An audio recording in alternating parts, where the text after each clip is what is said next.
Hey everybody, welcome back to another video making boxes. So today we are going to make this fun little box that holds an extraordinary amount of candy. Let me show you so you can see, right? This is full. Look at how much candy this holds. Look at all that candy. All right, now I can show you the box a little bit better. Right, just fun, simple little box. And if you are going somewhere, you can untie it and travel with it flat until you get there, and then you can easily put it together super fast. So this uses the Craft on Bulk paper that is still available at the time of this recording. So go and check that out. It also uses the Carolina cardstock. So let's move this out of the way and make another one, shall we? So I've done some of the cutting ahead of time just to make this easier. So you need a piece of cardstock that is 7.5 by 7.5. Okay, super easy so far. You need 8 pieces of paper that are 2 by 2. Okay, this is the other side of the Craft on Bulk. So it's super simple. And then we are doing 4 pieces of cardstock that are 2 1/4 by 2 1/4. So I did the Carolina also on this project. So light side and dark side. So the dark side is the outside, and then the light side is the matte. And then because it still fit with the paper, I went ahead and used some more of these for this project as well. All right, super simple. So let's move this off to the side and we'll do this. So I am going to bring in my scoring board and my little scoring tool here, or you can use an embossing stylus as well, not a problem. And you are going to score at 2.5 on all 4 sides. Super simple so far, right? Voila. Then what you're going to do is you're going to do some diagonal scoring on each of the 4 corners. The easiest way to do this is to put a mark on your scoreboard and then line up both corners, making sure the point is in the middle of that line. And then you're going to score just to this intersection here. So you're just scoring the outside corners on this box. Just up to that score. You are not scoring through the center of this box. So line up the corner at the top, line up the corner at the bottom, and just right down to that intersection of the previous scores. Okay. Now we are going to burnish our score lines, and so we're going to use our bone folder.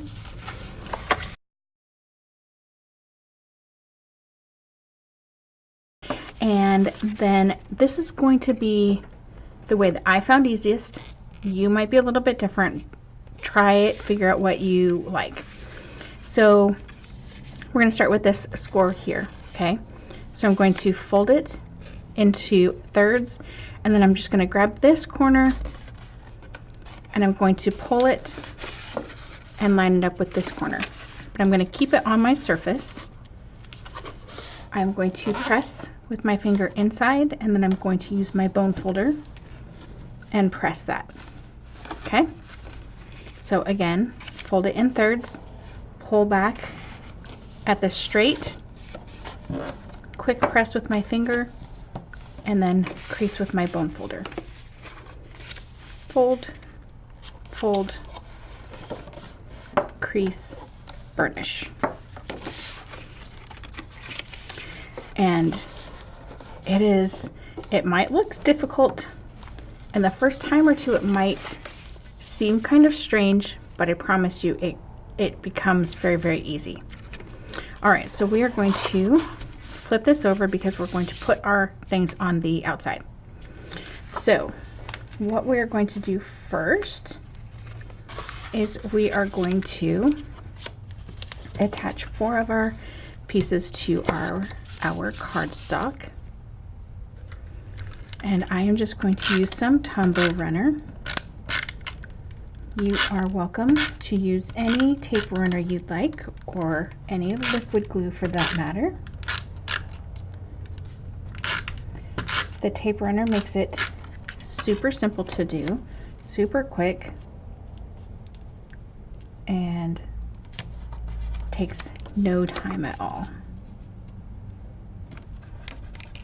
If you feel that you are not very good at lining these up so that they have an even mat, then I would recommend using a liquid glue.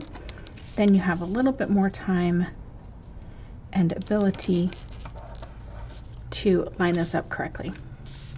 All right, so we have 4 width mats, which means we have 4 left, and we are just going to fold these in half.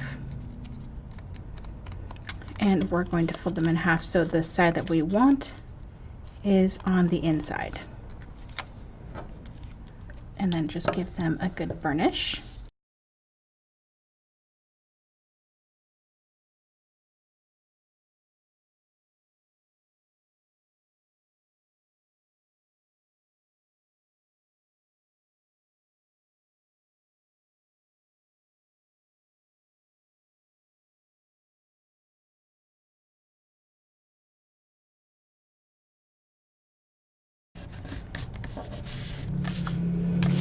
Okay, next we are going to take our folded pieces, we're going to unfold them, we are going to put some glue on here, making sure to try to get as close to the corners as possible, and then we are going to line these up along this line and then just flatten them. Okay.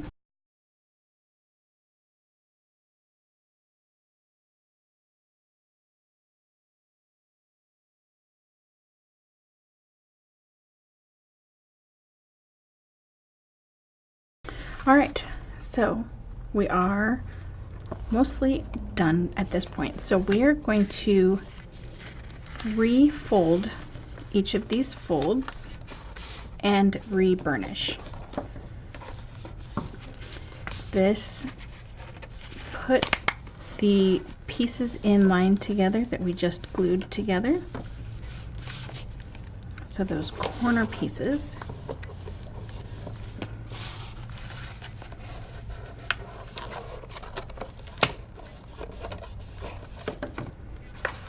Alright, so there our box can be flat and it can be open. Now I am going to use a 1/8 inch punch. You can use a larger punch, but you shouldn't need to. So how to do this on camera, I'm not quite sure what you can and cannot see. So I am just lining up as closely as I can on that score line, and I am picking a spot to try and make sure that the amount of space is pretty close to the same. So my point of my B&T paper, I have lining up almost, and you're not going to be able to see it, but there's a little hole in here so that you can see where you're lining stuff up. And I have my paper coming almost to the end of that point. Okay, almost done. So I have approximately 18 inches of the white ribbon, just plain white ribbon. You can use whatever kind of ribbon you'd like. This is 3/8 inch by 5 yards. So I love this stuff. And then I have a regular needle threader. So I am going to put my needle threader through from the pretty side to the inside, outside to the inside. And I'm just going to thread my ribbon into it, and then I'm going to pull through. So it is just that simple. Take it out.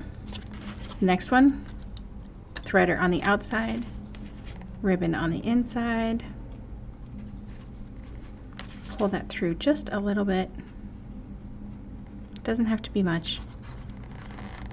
And then just pull that through.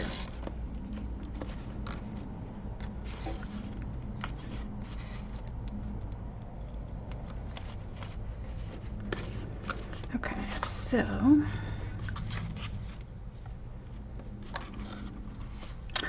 oh, and I broke it. So that is something that you do have to be careful with. If you pull too hard, you can break that. So that one I'm going to put in the garbage, because otherwise I'm going to put it away and try and use it again, and I won't be able to.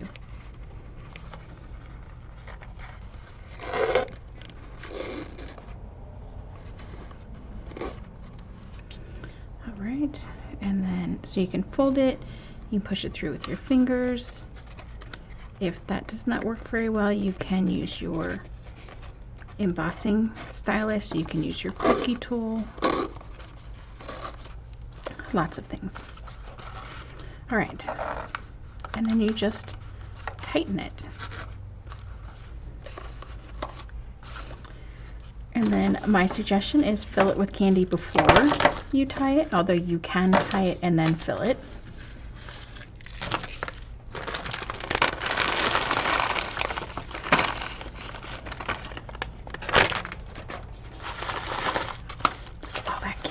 Oh my goodness. And then just tie it in a pretty bow. So these are super fantastic for just spring treats, party favors, table gifts at a crop. You can do smaller ones for like wedding receptions, and you'd want to tie your bow a little bit nicer, but it's always a little bit harder on camera as you're recording.